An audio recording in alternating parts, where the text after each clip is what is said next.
Ebigambo byogenda okuwulira mu katambi kaffe ak'olwaleero si bye bya bulijjo, si bye byentera okubeera nga njogera.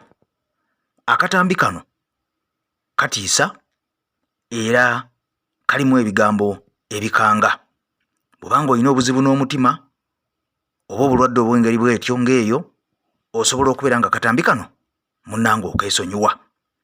Oyinza okugamba lwaki nkugamba bwe ntyo? Yes, abagoberezi baffe bangi ku mukutu gwaffe guno balina endwadde ez'enjawulo. N'olw'ensonga eyo ebigambo byogenda okuwulira si bye bya bulijjo, byentera okubeera nga nkuwa. Ebigambo bino bya njawulo nnyo, bitiisa, biraliikiriza, bikaabya ate nga bya nnaku. Nkugambye akatambi kantiisa. Gw'emmeeme entono ow'omutima omunafu, nkusaba n'obwombeefu okaleke onalaba vidiyo yaffe eddako. Wabula oli ku mukutu TV, nange Master mabega w'omuzindaalo okwanjulira ensonga eno. Kale kankusabe n'obwombeefu vidiyo eno sokojuwe ekigalo ate ompyo subscribinge ku mukutu gwaffe gw'omuntu wa wansi, tutambulenga ffenna mu waka waffe gwe tuteekayo. Ebigambo byogenda okuwulira biva mu kamwa ka Honorable Betty Nambooze bakireke, akiikirira abantu b'emukono owa Nuupulukulwe ate nga yava mu DP. Pulezidenti we ye mukulu Robert Kyagulanyi Ssentamu Mitembo Ngobi Obin. Kakati nno kankutereyo akatambi kano osooka okawulire, naye bw'oba omaliriza akatambi kano buli obutambi bubiri. Waliwo akatambi akalala kagenda okukulaga mukwano gwange ekiri eruweero. Ekiri eruweero mwami Kyagulanyi gye yavudde ebigambo si birungi. Emiggo gifuuse emiggo, abantu basula ku nsiko tebakyasula mu mayumba gaabwe. Naye nga ki ekibireeta? Nkugambye nkuleetedde Bwino omuwulire gwe omuntu wa wansi wekka. Channel eno yiyo gwanyigirizibwa. Nkidda mu channel yaffe eno ya muntu ali mu struggle, omuntu wa wansi. Ensonga lwaki tukuwa amawulire gano agabeera ku ground gennyini n'ogewulirirako. Ate bwe mwagamba nti batuleeta propaganda, ekigambo ekyo Kasamwa akyogera ne tusalawo tubaleetere nga obutambi bwe nnyini ebigambo nga biva mu kamwa k'oyo abeera abyogedde, obyerabireko nga bw'obiwulira. Kakati nno nsumuludde mukwano gwange mpuliriza, sibe enkoba, tutandike. Wiki ewedde bwe twabadde wano mwami Zambaale, ow'ekitiibwa ono neighbor wange mwami Rwomushana ng'awagirwa nnyo mwami Kulayi gye yabadde awo, yagamba mukyazanya mmwe amagye abatujjuke bagakwatako bappa, abatujjuke batukuba bappa, namwe muli mwekabire. Eyo statement teyali mbi. Eyo statement teyali mbi.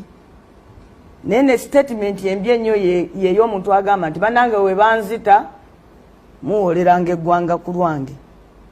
Ate abamu ne batugamba nti we have the right to shoot. Police has a right, they have a right to shoot you and you'll die for jail for nothing. Abase abaana b'abantu wiki ewedde akaseera kagenda kutuuka ensi balamule. Era bw'oba oli wano ng'okyawagira Museveni ne kyenaleemu kye mukama kw'ekibonezo kikyasinze. Kwegamba waliwo ekintu ekinakuwaza nti omuntu nakuba naye nakuwa n'ebiragiro engeri gy'oba okaaba. Nti bwe kuba ate kaaba bwoti. In fact tokaaba ng'onkolimira.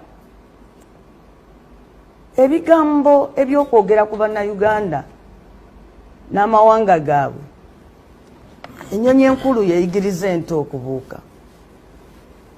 Pulezidenti mu kalulu akawedde emabega kaawe ebigambo weebiri ne ku record ng'agamba nti he was going to crush a certain group of Ugandans. Fengabaganda, we shall crush those enemies as we have done in the past. Yeah. You preach your nonsense, we shall answer you by what? Sabasajja, When you say this, atunde sabasajja mukamwa. Bwe muba careless mu abakulembera ne mukola abantu ebintu nga mubasosola, abantu ne batandika okulaajana nti mutusosola, ne mucriminalizing the crying, the pleading, nti gwe onkozeeko ekintu lwa ggwanga lyange kati bwenkaaba nti wuuno nkozeeko ekintu olw'eggwanga lyange n'ogamba kati oli musosoze. Get out the list of DPCs. Get out the list of cows. Get out the list of electoral officers in this country. Get out the list of everything. Look at the news here. Genda ku NBS. Linda sawa satu. Wuliriza amawulire. Laba be bakwootinga mu office n'aboogezi. Mwe mulowooza nti no bannayuganda balala tebalina mugabo ku nsi eno? Basebo ne banyabo. Kyagulanyi tunuulira gy'avudde. Temujjanga bigamba out of the context mwe byogereddwa. Let the words be received in the context mwe byogererwa. Nali yeruweero. Kyagulanyi bw'aba yagamba nti mukwate Abanyarwanda mubatte nja kulizayininga mu parliament. Yagamba abasajja abo abatutta. Ewaile egongo omuntu yakabeera ku motoka ye nga ampulingiddeko pisto. Kyagulanyi goyita omusosoze w'amawanga. Let's look at him. Mu makage mukazi we Munyankole. Munne gwakola naye. Nubi yaniri munubi. Sekuritale jenewe. Yaliwo ku Eruweero ng'akuba enduulu. In fact yagenda ku stage okuyita Kyagulanyi okwogera eri Abaganda. Ye yali Lubongoya. Lubongoya stood on the stage. Si Nambooze. Nze saafuna mukisa kwogera. Bangamba kwogera linnya lyange nakuwubira ku bantu. Ne eyayita Kyagulanyi okwogera eri abantu b'Eruweero ye Lubongoya. You mean Kyagulanyi yali agamba abantu nti mukwata Lubongoya ne mumutta? Temujjanga bintu mu context mwe babyogeredde. Omuntu bw'agamba nti abayagala okunzita we banzitanga, go for them. You mean we should not go for terrorists? Mwagambye ba terrorists bali bagenda mutta. So kibi nnyo to go for the terrorists. Mulina omusajja omukulu mu ggwanga ye president nagamba this boy, this man, this son of mine namutuuma Mwozi, which means the avenger. Aliwolera eggwanga ku lwange. Oyo ye tewaliwo bagamba munnabyabufuzi bano bannabyabufuzi aboogera ebigambo ebisobola okuvaako obutabanguko. Ekyali e Rwanda kibi nnyo. Nobody should wish it for his country. Teriyo muntu mu nsi muno asaana kusosolebwa lwa ggwanga lye. Teriyo muntu mu nsi muno asaana kufuna kyatalifunye lwa ggwanga lye. Gwe wasanga wano Abanyarwanda nga batudde bulungi n'Abaganda beewasizza beefumbiriganiddwa mu families tetukyasobola baawula n'ogamba n'ocreatingawo a new tribe tuno tuli bavandimu. Ogenda basanga gwe nga abantu beewasizza ffe tetukyasobola nakweraba mu njawulo. Abanyarwanda baami baffe tubazaddemu abaana, abalala bakyala baffe tubazaddemu abaana, tetukyalina njawulo. Nze bwe njogera bino nswala n'okuswala. Abaana b'abannyinaze abamu bamama baabwe Banyarwanda. Abaana b'Abaganda bange abamu batata baabwe Banyarwanda. Naye mwe muli wano mwadvansinga abantu abatono abazze tebawera tebasukka na mitwalo 10 mu Uganda. Ne bali ebintu nga babiriira mu mannya g'amawanga agamu.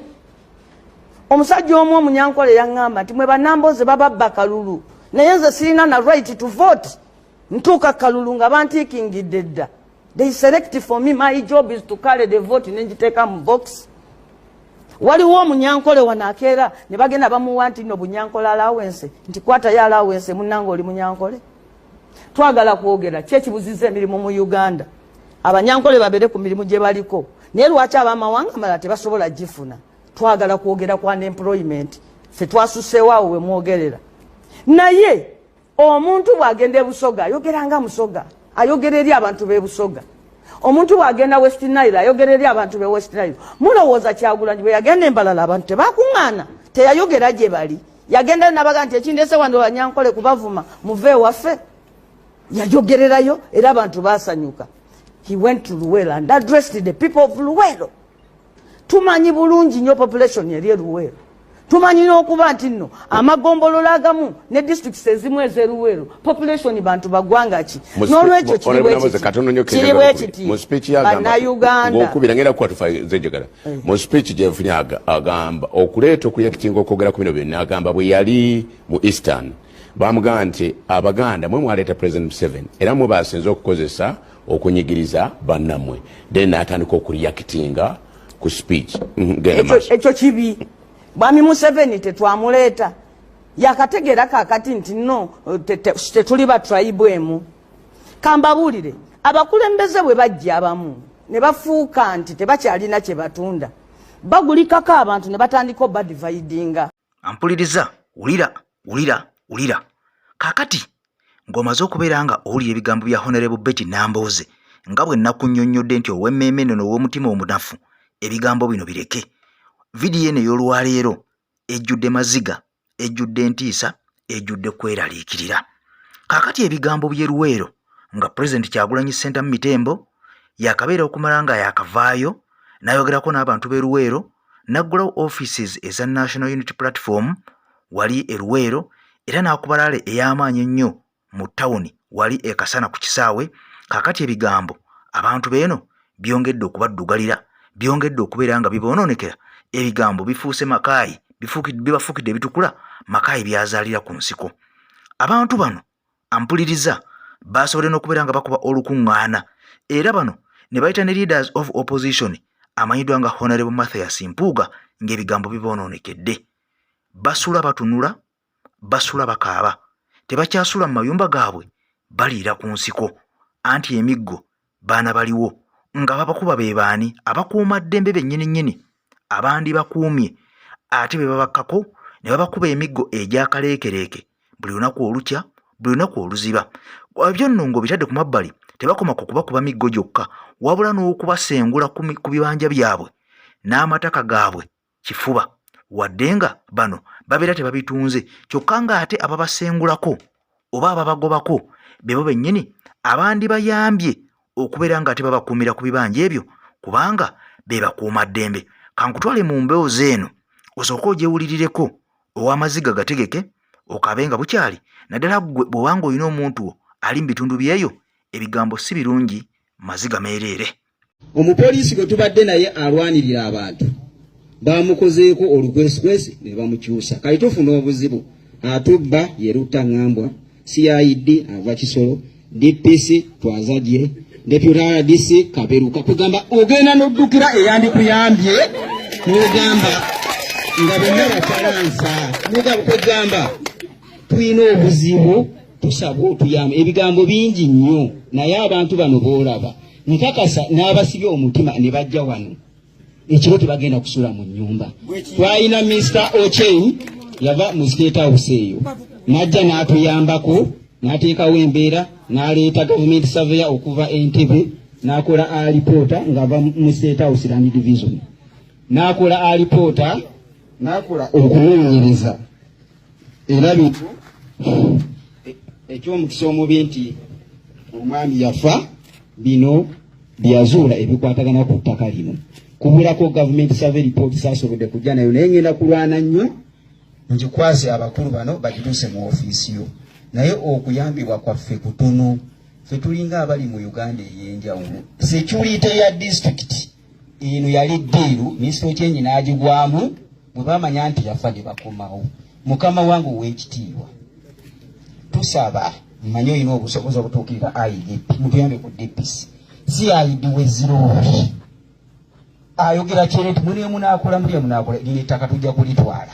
Tetulina kuyambibwa tulinga abali mu nsi endala. Bino byenjogera abasobola obyogera wano batono nnyo olw'okubanga batya okubakuba babakuba emiggo. Tulinga abali mu oba tuli Somalia tuli mu kusoberwa. Mbadde nsaba leader of opposition ne honorable MPs mwenanga muli wano mulwanire ku baana bannambi ekiri mu baana ba Buganda wano ensi yaffe bagitumalako batukuba emiggo nadda ku bibanja by'abantu n'abitwala by force n'ateeka mu senyi. Abantu bali mu kusoberwa, abantu tuli mu kusoberwa w'ekitiibwa leader of opposition mutuyambeko. Naye orders minisita w'ebyettaka ze yawa tebazidifu tebazigoberera kati tuli mu kusoberwa tusaba buyambi. Tetuyinza kubeera mu nsi ng'abantu abamu b'amaanyi nnyo ku balala. Poliisi y'eruweero eri compromised yewerekera abanyaga ettaka. Abakulembeze b'eggombolola eno be bakulembera abanyaga ettaka wano. Oba Ssekyo nga mmwe abaana bammwe ne bakadde be bakola ku faamu zaabwe tekigendererwa kyabwe, njagala okuva n'olwaleero mufune obumalirivu obugamba nti ekyo kijja kubaawo. Ebyafaayo bya mwana w'omuntu, tewali mwana w'omuntu yali agaanye ekibi okukolebwa ne kikolebwa. Bwe mugaana era tikikola kibaawo. Abaana bwemmwe bonna oba bali Kampala oba bali Luddawa oba bali waffe Buddu, mubayite mukuŋŋaane ku ggombolo wa wiiki nnamba mumalire mugambe ekyo kijja kukola kubaawo. Ebiwandiiko mbiyiseemu bwangu era mbitegedde, ndi munnamateeka sina gye sitegeera ku nsonga z'ettaka. Ssentebe wange mukulu wange Erasto Kibirango munnamateeka mugundiivu. Ensonga zino ne bw'omu eddakiika 5 azitegeera nti buno bubbi obugenderere. Genda nkola ogwange n'abaka bamwe bano abalungi kola basekityoleko nabugenda. Ensonga baazireeta ne binagambye nga basekityoleko nti bwe nziri ebulemenzi njala kutuuka mu kifo ekyo gyali mu kufuggaza abantu baffe.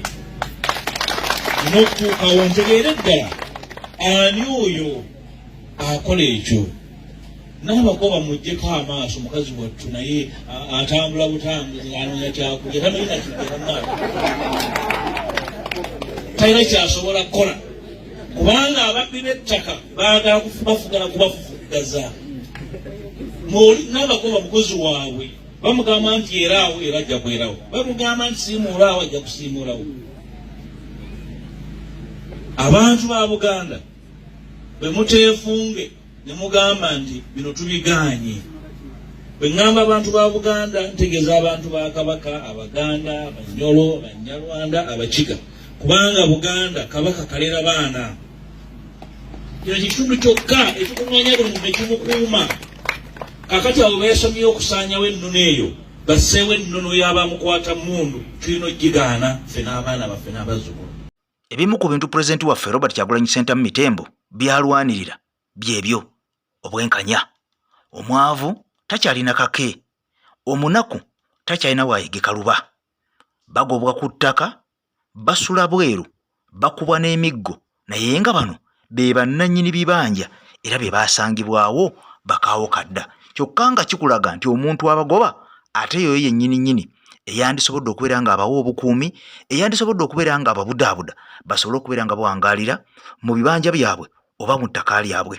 Nze Eke Master nkusaba n'obwompi fufirino jimpere ekigalo mpyo subscribinge ku mukutu gwaffe tutambule ffenna mu waka waffe ow'omuntu wa wansi oba oliawo. Mukama Katonda abampera omukisa. Peace.